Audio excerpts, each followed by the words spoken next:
Well, hello everybody, and welcome to HEAL's first campaign issue update of 3. We'll have one every Thursday at this time for the next 3 weeks, today and the next 2 weeks. I'm Scott Williams. I'm the Executive Director of HEAL Utah, and I'm going to be joined today by some of my colleagues, and I'll just maybe go around and let them introduce themselves. Grace, do you want to start? Sure. Grace Olskamp. I am one of HEAL Utah's policy associates. And I'm Noah Materko. I'm HEAL Utah's Senior Policy Associate, and I've been with HEAL for about 4.5 years now. And I'm Turner Bitton. I'm the Development Director here at HEAL. Great. We also have Mesa Gonzalez, who's running the back end of this thing. And so we appreciate Mesa's work on this as well. We wanted to do this because we had to miss our fall party last year and our spring breakfast last year and our spring breakfast this year. And so we haven't had a chance to update our supporters on what we've been doing during the pandemic and how we've been able to keep working on the issues that we've been working on for 20 years and what's ahead for us. So what we'd like to do today is just focus on our work on radioactive waste. HEAL is one of the few organizations in the state that work on radioactive waste issues, and it's been an important part of our work for most of our history. So Mesa, if you'll go to the next slide. So just as a background, HEAL's been around for 20 years and is a 501c3 nonprofit organization. We work on 3 issues primarily: air quality, energy and climate, and radioactive waste. We have about 20,000 supporters in our database who we communicate with, a really active, involved board of 10 members whose names and profiles are on our website, and 7 staff members whose names and profiles are also on our website. And we're primarily donor supported. We do receive a few grants, but most of our funding every year comes from our donors. One of the important reasons that HEAL and others work on radioactive waste is because Utah has a very unique history of having exposure to radioactivity and experiencing negative health consequences as a result of this. This map shows the distribution of nuclear fallout from the nuclear weapons testing at the Nevada test site during the 50s and 60s. The dark brown areas show where the heaviest amounts of fallout occurred. And you can see that the entire state of Utah is covered in dark brown. So whether you lived in St. George or Salt Lake City or Vernal, there's a good chance that if you were growing up during the 50s and 60s and even into the 70s and even into today, that your exposure to radioactive fallout is higher than people in many parts of the rest of the country. And because of this, any additional exposure to radioactivity in Utah just compounds this problem. Not that it ever is a good thing, but because we get exposed to radioactivity when we have dental x-rays and chest x-rays, and then with this additional burden of nuclear fallout, and then some of the proposals to bring even more radioactive waste in the state, this is a really important health issue for the people of Utah. So next slide, Mesa.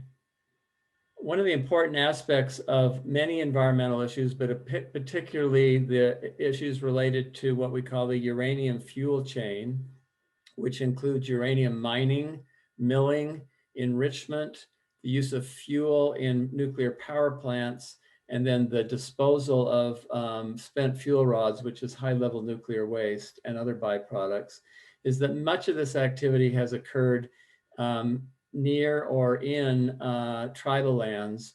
And if you go through the tribes in Utah, the vast majority of uranium mining in the country occurred in the Four Corners area.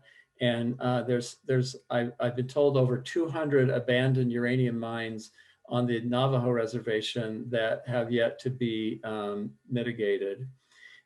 Just north of the Navajo reservation, the White Mesa Ute area of the Yucca Mountain Ute tribe is within about 15 miles of the only operating uranium mill in the United States, the White Mesa Mill.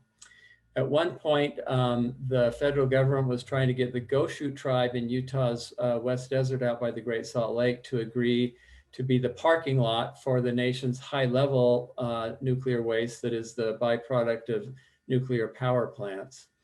The Paiute tribe is down in southwestern Utah by St. George, and they were one of the main areas where the nuclear fallout occurred during the testing.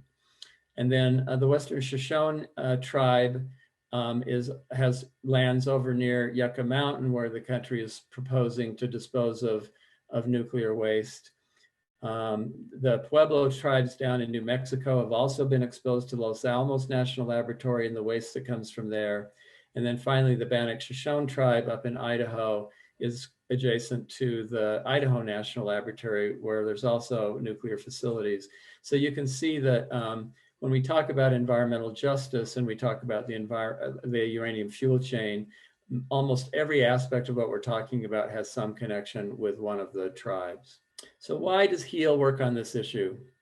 One of the reasons that we work on this issue is that it has radiation effects on many different parts of our bodies. The most common are the thyroid cancer, bone marrow problems, and skin problems. Some of this can occur with high levels of acute radiation, but much of it can occur with longer periods of lower level radiation exposure. And so it's an important health issue besides being an environmental issue and creating areas of what we call forbidden zones across the environment. People who work around this, dust storms, rain can pick up radioactivity and drop it in other areas. So we can all have health effects as a result of our exposure to radiation, even if we're not immediately next to the places that it occurs. Sorry about that. Yeah, like Scott was saying, there's a lot of aspects to the nuclear industry and the uranium fuel chain that has impacted Utah and the surrounding states for a pretty long time, since the mid 1900s. And there's really no one piece of that chain that we haven't really dealt with or suffered from here in Utah.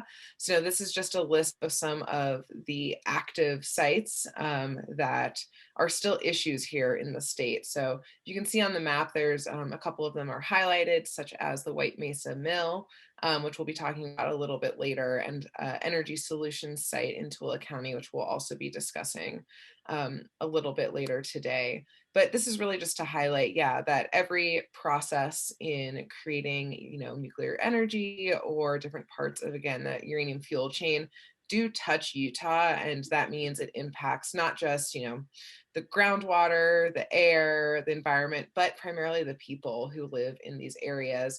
Or like Scott was saying at the beginning, with the downwinders of Utah, even if you don't live directly near a milling site, there's a chance that you can still get impacted by that radioactive fallout. Great. Sorry to jump in line there, Grace. Just get so excited talking about depleted uranium. So thanks for that great overview, Scott and Grace. And I'm going to talk about one of our ongoing campaigns, which is Energy Solutions requests to accept depleted uranium disposal. And many of you are familiar with Energy Solutions. They have a large facility out in Clive, west of Tooele, where they are permitted to accept low-level Class A radioactive waste. But they have an ongoing effort that's lasted a long time now to push to import thousands of tons of depleted uranium. And what depleted uranium is, it's a byproduct of uranium enrichment. It has a variety of applications because of its high density and has been used in munitions and other military purposes. So at HEAL, we call depleted uranium the Trojan horse of nuclear waste. It arrives as a low-level waste with the promise of jobs and tax revenue for Utah, but becomes more radioactive over time, leaving us with what would eventually become a forbidden zone. So how that happens is, while depleted uranium starts off as a low-level waste, it eventually becomes much more toxic than the types of nuclear waste currently banned in the state, which are Class B and C waste. The long-term storage of depleted uranium presents environmental, health, and safety risks, specifically because of its chemical instability. So as the uranium-238 decays, it becomes more radioactive over hundreds and thousands of years.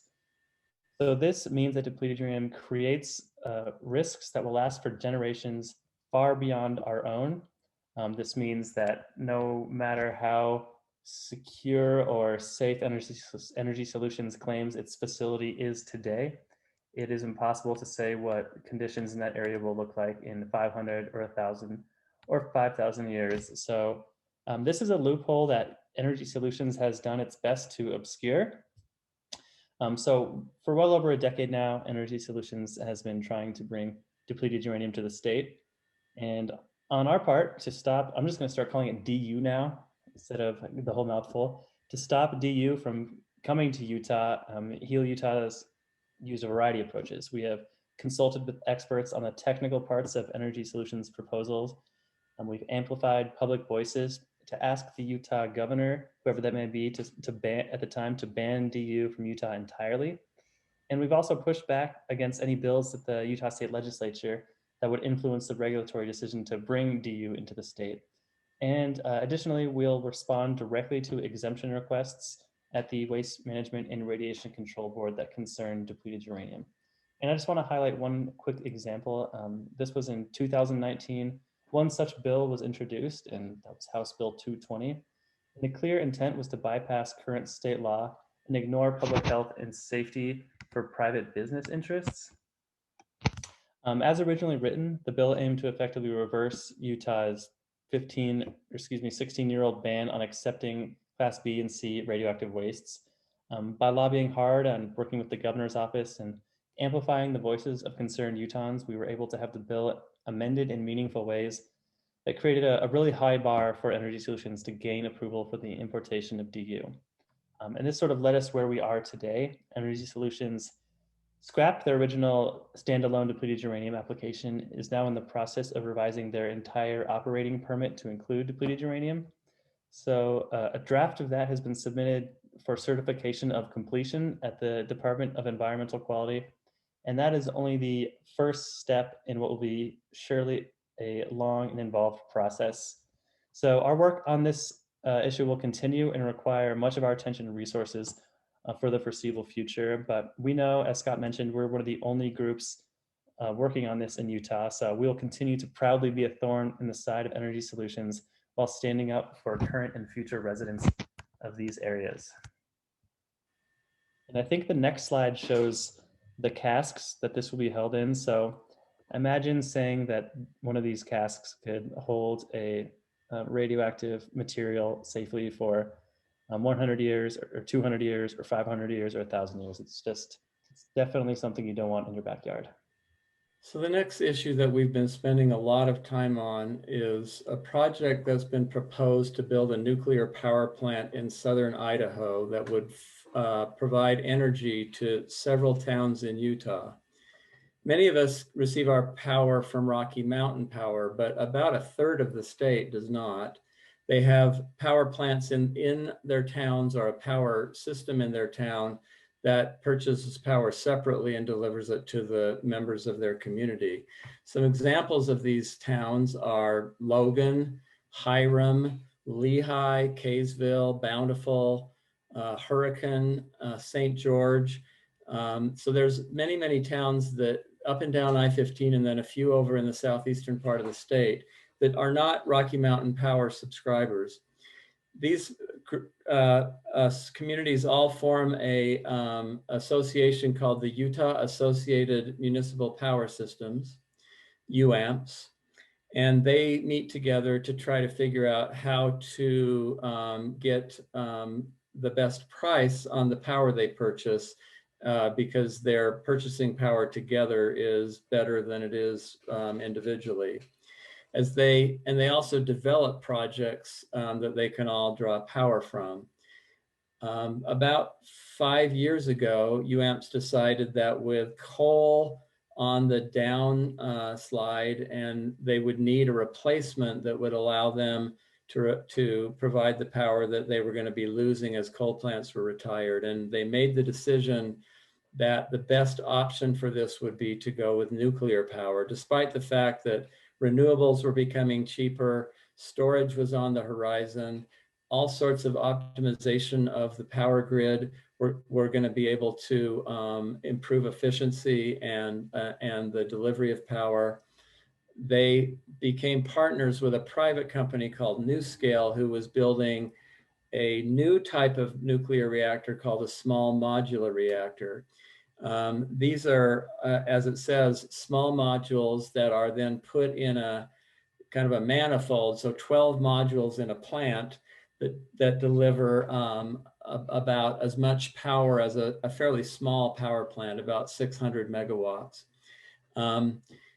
The reason HEAL became concerned about this were several. One, initially, our environmental concerns were, number one, this would be a plant right over the border that would generate high-level nuclear waste. And number two, one of the things we're able to say when we oppose nuclear waste coming to the state is Utah doesn't use nuclear power, so we shouldn't have to be the place where the waste ends up. If these towns were to start bringing nuclear power into the state, we would lose that argument. So our environmental concerns drove us for the first few years of working on this. And then as this project kept developing, the price tag on it went from $3 billion to $4 billion, and now it's up to $6 billion. And these small towns are going to have to pay off this price over the next 20 to 40 years by finding other people to subscribe to the power that they don't use. This is becoming economically unsustainable not only by these small towns, but the price is not competitive with other sources of power that these towns could purchase for their needs. And so, interestingly enough, while we were working on the environmental side of this, the Utah Taxpayers Association started becoming concerned about the part of this that was the accountable use of public funds, and they also started opposing it for financial reasons. Last fall, there was what's called an off-ramp where these communities could decide whether to stay in the project or to withdraw. And due to the work of HEAL and also the work of the Utah Taxpayers Association and others, 8 of the largest subscribers to this project withdrew, and that resulted in the project subscriptions being cut in half from 200 megawatts of subscription to 100 megawatts of subscription. And now with some supposed improvements in the modules, the project only has about 10% of the subscription they need for the project to be financially viable.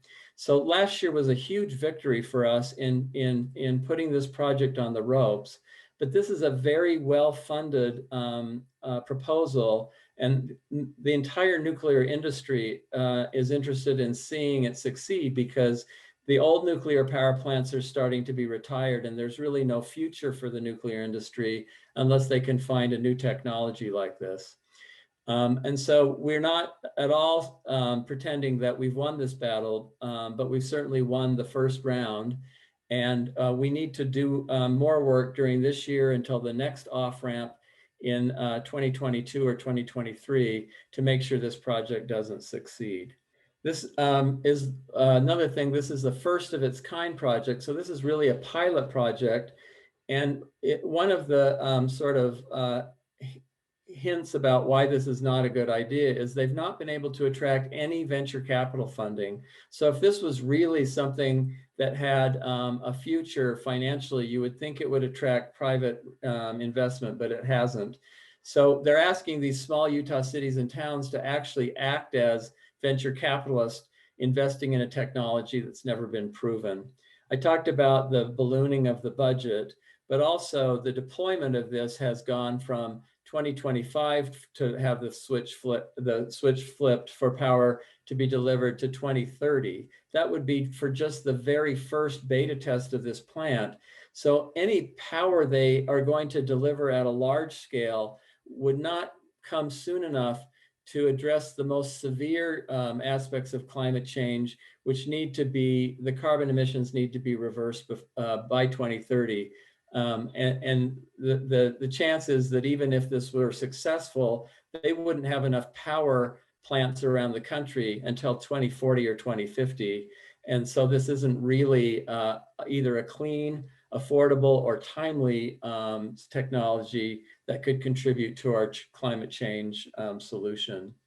So we have some challenges that we haven't been able to work on, and I'm going to let Turner talk about that for a minute. Yeah, so we're hosting today's conversation in the context of a capacity campaign that we launched back at the beginning of April. And we're calling this our capacity campaign because we were given an opportunity by a previous donor of HEAL to secure a matching grant. And so they've put up $120,000 that they've put out that if we can raise $120,000, they will match. And through this campaign, we have the opportunity to not only grow HEAL's staff, but to add new tools in our tool chest. So one of the things that has really limited or hampered our ability to work on some of the issues that my colleagues are going to get into is the ability to have paid marketing or paid media outreach. And so that's one component of this campaign. Another would be adding a third policy associate. With just 2 policy associates and our grassroots organizer, we're fairly limited in the reach that we can have, especially in rural or distanced places within the state of Utah. And this was referenced earlier for that campaign. And sometimes our policy ability or ability to affect the policy is limited. And so we need legal resources to address issues that we can't address from a policy perspective. And that fundamentally is what this capacity campaign is about. We know that we've asked our supporters a lot already for financial support. We're going to continue to do that through the rest of the year, but it all goes to this future of HEAL and addressing issues that we just currently don't have the bandwidth or the capacity to address. So every donation that's made to the campaign goes directly to our policy work. It's going to go into the campaigns that Scott and Noah and Grace are going to talk about.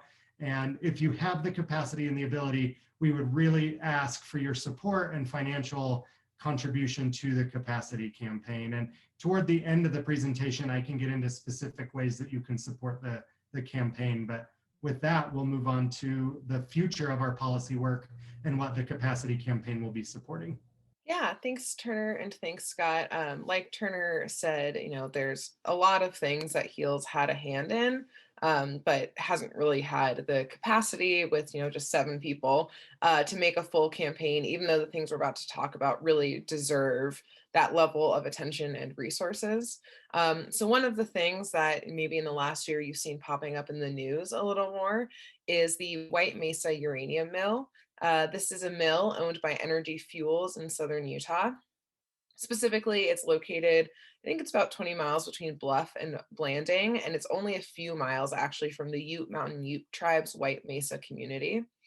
So this mill, the White Mesa Uranium Mill, was opened up in the 1970s with an actually pretty short-term permit to process uranium ore, which is known as milling. But since then, since the permit was, I think it was only about 15 years, but Energy Fuels is still operating. And they've actually expanded what they want to do and what they are actually doing at the mill, including processing what's called alternate feeds and discarding waste at the mill, both things that the initial permit never actually specified. And since its inception back in the 70s, there's been countless examples and impacts of it and issues caused by this uranium mill. We've seen downwind contamination of the air and really significant contamination of the surrounding groundwater resources that actually flow directly underneath the mill. And this has had specifically a really big impact on the nearby, again, I think only about 3 miles away, Yucca Mountain Ute tribe's White Mesa community. And so despite these recorded harms and questions over what they are allowed to do and not allowed to do, Energy Fuels just in the last year, and this is why you've maybe seen them in the news a little more, They expressed interest and started the process to start accepting waste from Estonia and Japan. If you've been following HEAL for a while, you might remember back in, I think, probably the early 2000s, Energy Solutions, I know they have the word energy in the names, different companies though, wanted to import waste from Italy, and HEAL had a really strong hand in making sure that didn't happen and that we didn't expand to become the world's nuclear and radioactive waste dumping ground. And so, this is raising a lot of red flags for us that now this uranium mill wants to be taking in waste from foreign countries. And the reason why they've been able to say that they can do this is some pretty technical definitions about what they are importing or what they want to be importing. So thousands and thousands of comments were submitted to the regulators in charge of this over the summer. In fact, we were speaking with them in the last couple of weeks, and they're actually still going through all of the comments. They have to look at every single one, and it's taken them, that probably happened in June or July of last year, and they're still working through all of these comments that do not want this White Mesa uranium mill and Energy Fuels to be importing this foreign waste. But even with that, this work is not nearly close to being done. Again, they're just looking at the comments right now, which means we have a pretty long way to go to make sure we stop the importation of this waste, but also that we hold Energy Fuels accountable for the harm that they have done to the surrounding communities. It's important to note that the company leaders of Energy Fuels have repeatedly claimed that the harms of their mill have been overblown or that they're non-existent.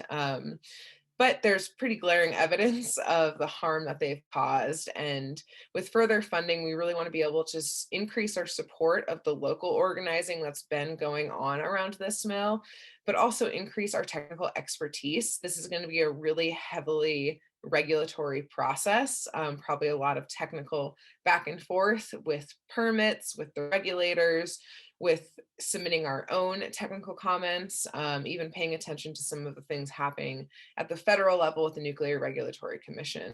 So this is definitely a priority campaign that we'd love to be able to put more resources in, and again, try and hold these polluters accountable. Great.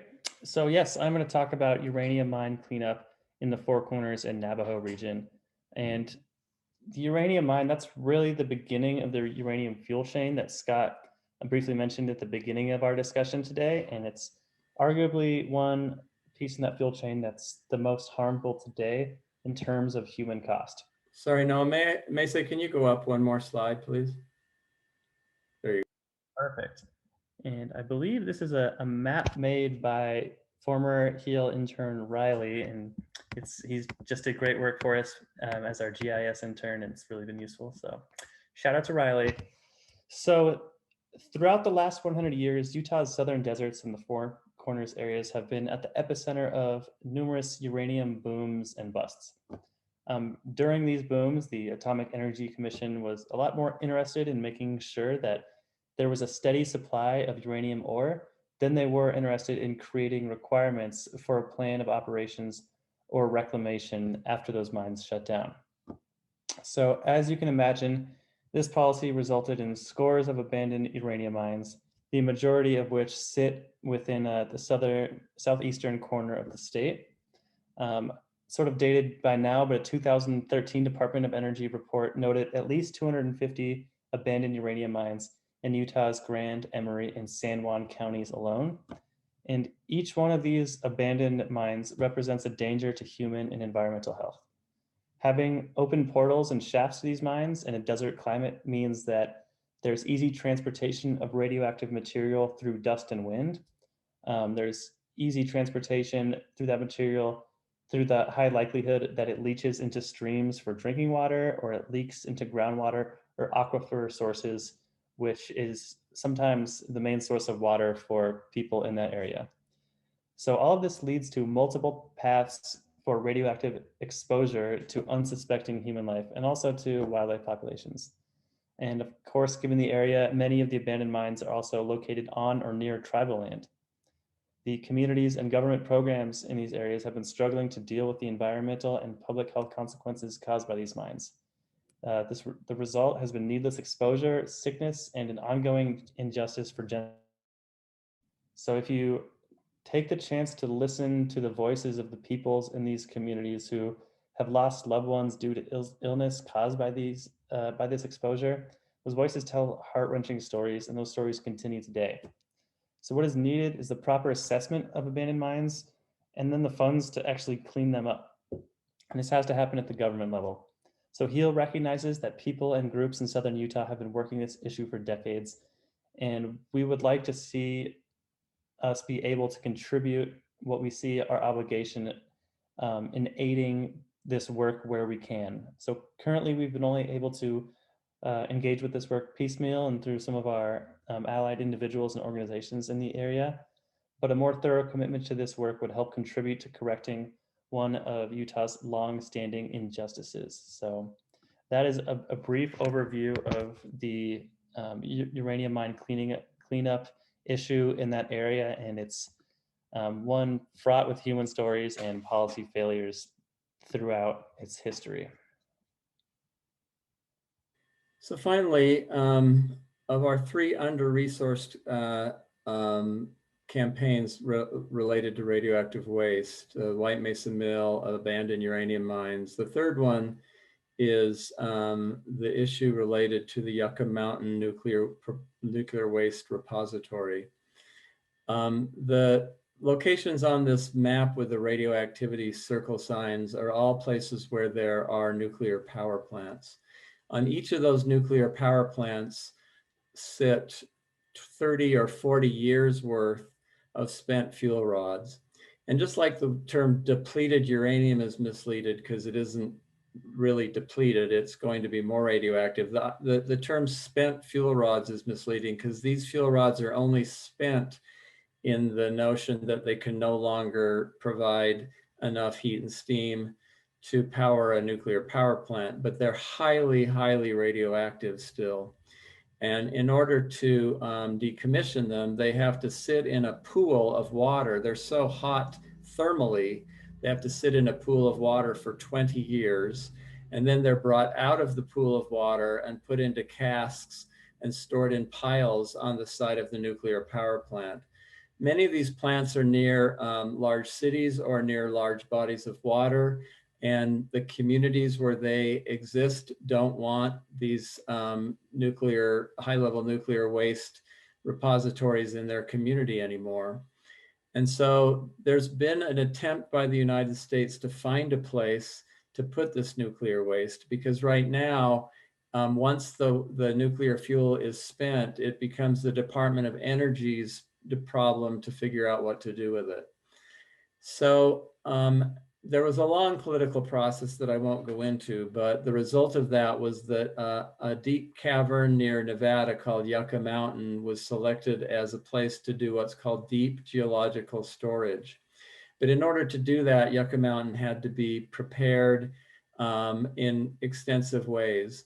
And Yucca Mountain has been activated for development and then mothballed and reactivated and mothballed over the last 25, 30 years. And there's currently no plans, it's not ready to accept nuclear waste. If it ever were to become finished and the plan was to ship nuclear waste to Yucca Mountain, Utah would be the state that would have the highest number of shipments pass through other than Nevada itself. And you can see by the legend on this that we'd have around 10,000 shipments of high-level nuclear waste coming through the state. The estimate is that that would take about 10 years, that there'd be shipments almost daily. And so somewhere on I-15 or down the Union Pacific Rail Corridor, there would be semi-trucks or boxcars full of high-level nuclear waste casks that, if there were an accident, could break open and spill into a community and basically be the same as what's called a dirty bomb in terms of contaminating a community with high-level waste. And so we, along with others around the country, are opposing the Yucca Mountain solution. and in its place are proposing what's called hardened on-site storage, where these casks are reinforced, separated so there's not enough in any one place to be a target for terrorism, and kept high enough above ground so that they can be monitored for leakage and problems with the casks. As Noah said with depleted uranium, we've never as a civilization had to design a cask that would last thousands of years. And so far, we don't know if the technology is sufficient to do that. So we need to be watching out for future generations and not put this stuff in a place where it could contaminate the soil or water or air of civilizations who may not even know that it's there. So those are our under-resourced campaigns. And as Turner said, what we're doing with our capacity campaign is to try to raise funds to match the generous offer of a donor that would allow us to staff and otherwise resource these campaigns and spend more time working on them. One of the things that I think is significant about this is that the issues we do work on are primarily along the Wasatch Front, and the issues we'd like to do more work on are more, have more impact out in the farther reaches of the state. And so we'd like to make sure that all of the state is represented and benefits from our work because we're all in this together. And with that, Turner, I'll turn it back over to you to sort of close out the session. So I just want to give a couple of details about the campaign. As we've mentioned a couple of times, this is a capacity campaign, and the intent of the donor was for us to grow our funding support. So all donations made between April 1st and August 15th are being matched. So the best ways to support the campaign, go to healutah.org/give, healutah.org, and learn about a bunch of different ways that you can support Heal Utah with no cost to yourself. We participate in Amazon Smile, Smith's Inspiring Donations. You can donate old vehicles, whether they run or not, to Heal Utah. There are a lot of different ways that you can get involved and support the campaign. At this time, I think we're going to transition over to a question and answer period. So if you have questions, you can put them in the chat or raise your hand. Turner broke up for just a minute while he was announcing the URL. So that's healutah.org/give is the link that can take you to our website. Are there any questions that we can answer? Any comments about this work?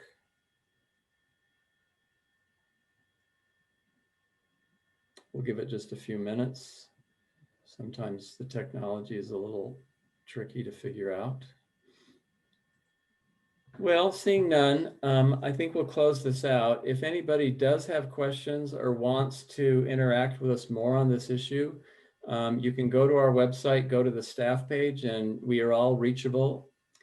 We did have a question. So Bob Archibald asked us, where is the DU now? So that's a good question, Bob. The depleted uranium is the byproduct of uranium enrichment. So when they pull uranium out of the ground, they have to spin the U-238 away from the U-235. And what's left of the uranium they can't use for fuel and weapons is called depleted uranium. And it's sitting in about 3 different Department of Energy sites around the country. That slide that Noah had up when he was talking about it shows the casks that are in Paducah, Ohio, which is the largest stockpile of depleted uranium.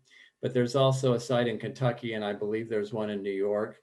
And then the military uses depleted uranium for tank armor and also for bullet casings. And they have depleted uranium that they're trying to get rid of. So when Energy Solutions is looking for the contracts to dispose of this, there's a lot of money to be made if they can get these contracts and bring the depleted uranium into the state. But they would have to be shipped from sites that are east of the Mississippi River to Utah in order to be disposed of. During the shipment, they're not particularly radioactive in terms of compared to other waste, but they're highly chemically toxic. So a spill of depleted uranium on a highway or on a rail car could create a different kind of environmental emergency in a town where that depleted uranium might spill. So then D. Rowland asks if there will be another off-ramp for the SMRs. And the way that the off-ramps work is that they do an off-ramp every time they revise the budget. And so they're currently in a process of doing more engineering design on this project. And once the engineering designs are done, they're going to have a better idea of the budget.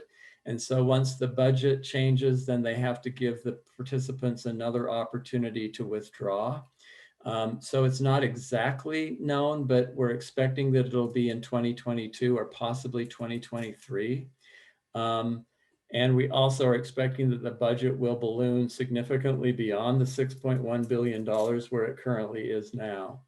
And so there'll be another opportunity for us to get participants to withdraw at that point.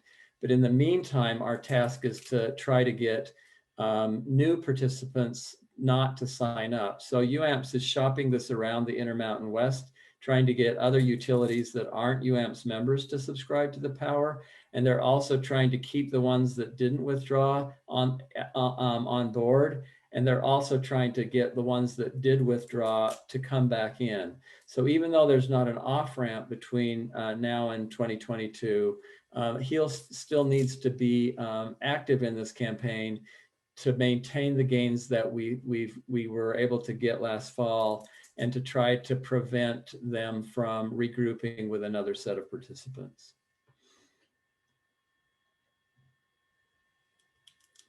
I'll ask Grace and Noah to answer this next question about HEAL having help in the legislature or governor's office.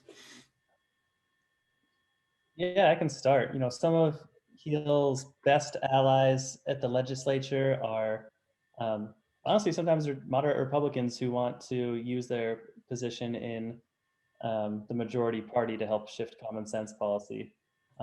There's a lot of good help with our great Democratic legislators, and we always know we don't want to take them for granted and assume they're going to vote how we want them or they're up to speed on every issue. But we really take a broad approach at the legislature and in trying to reach as many lawmakers as possible, and we'll find support in surprising places. And you know, you never want to write anybody off, and today's enemy on an issue, tomorrow that person's your friend on another issue. And I think they sort of understand that relationship too. So the legislature is always an uphill battle for us, but I don't think we feel short of help up there. Sometimes we want more people to help us, or more people to accept the help that we're trying to give up there. But I think we have a pretty good relationships and reputation up there, and we're trying to grow that. And you know, we're excited about the new governor's administration, and we're aiming to work closely with them. We've had some meetings about their goals and where our goals overlap. And for example, we really want to be a part of the next energy policy planning process, and we're hoping to bring renewable energy ideas to that and get that codified. And I would pass it over to Grace if she has any additional thoughts on that question. Good question. Yeah, this is a great question. And it's definitely, you know, radioactive waste is a really unique issue at the state legislature. Like Noah said, you know, we have some sometimes unexpected allies on it. You know, it is definitely important to note, this gets brought up every year at the state legislative session, that Energy Solutions is a really big donor. In fact, usually the biggest donor to political campaigns in Utah, which definitely makes it challenging. But at the same time, you know, Noah mentioned HB 22 from a few years ago, or 220 from a few years ago. There's so many radioactive waste bills, it's hard to keep track of them. You know, we've been able to see a lot of success in stopping or changing bills that, you know, could have what we see as negative implications for radioactive waste in the state and coming into the state. But what I think is really interesting is that the governor's office, and like Noah mentioned, we're trying to get some meetings with the new governor. We've met with the energy office before, talk about some of our other issues. But really in the last, gosh, probably since the 80s, actually, 90s or 80s or 90s, the governor's office has often been where the buck stops when it comes to radioactive waste issues. We actually went and polled, Scott and myself went and polled quotes from governors going back to, the 80s and 90s, and how all of them have taken some sort of action to ensure that more radioactive waste or more dangerous radioactive waste doesn't actually come into the state. And Scott, I'm not sure if you want to give further examples of it, but that's going to be one of our big asks for this new administration, is to keep up that legacy that all really, again, the last 2 or 3 decades, the governor's office has done in ensuring that radioactive waste and more dangerous radioactive waste doesn't come into our state and isn't just free flowing into Utah. So it's definitely an interesting position for the governor's office to be in, and it's something that we're really hoping that Governor Cox will continue to do, like his predecessors have been. Yeah, and I would just add that one of the interesting stories about House Bill 220 was that it was going to, as Noah said and Grace, as they were talking about, it was going to sort of change the goalpost in terms of what kind of waste could come into the state. And as we were fighting that bill, one of the questions the governor's office asked us is, why aren't we hearing from more people, more citizens about this bill? And I think what's happened as climate change has emerged as a larger existential crisis in the minds of a lot of people, the whole idea of nuclear power, nuclear war, nuclear waste has receded somewhat from the public mindset. But after negotiating with the governor's office and making sure they understood what this bill would do, Governor Herbert, who often was seen as not very strong on this issue, actually required a modification of the bill that allowed it to pass, but made it almost impossible for Energy Solutions to do what they had tried to achieve with the bill. And so rather than having to use his veto power or use his political chips to kill the bill, he was able to just have it amended so that it basically neutralized the bill and did not allow the policy change we were opposed to be something that could happen. So we do feel good that our phone calls to the governor's office are always answered. We often have briefings with some of his chief policy advisors. We have a very good relationship with the Department of Environmental Quality and have been in constant contact with them. And then as Noah said, we have several legislatures on both sides of the aisle who are interested in working with us on policy solutions to some of these challenges.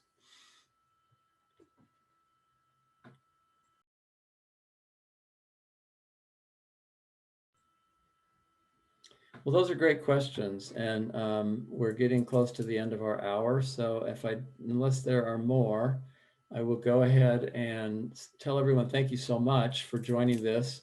It is being recorded, so if you have people you know who you think would like to see this, we will make it available on our website to be a link on our website that you can go to, and we'll put that out in the next few days. And then we're going to have another 2 briefing sessions next Thursday and the following Thursday. The one next week, I believe, is on energy. Is that right, Turner? Yes, it is. So the one next Thursday is on climate change and clean energy, and the one in 2 weeks is on air quality. So we hope to see you then. Please let your friends know that that this is an opportunity to catch up with what HEAL's doing. We'd love to have them join us, and hopefully we'll see you all next week. Thank you.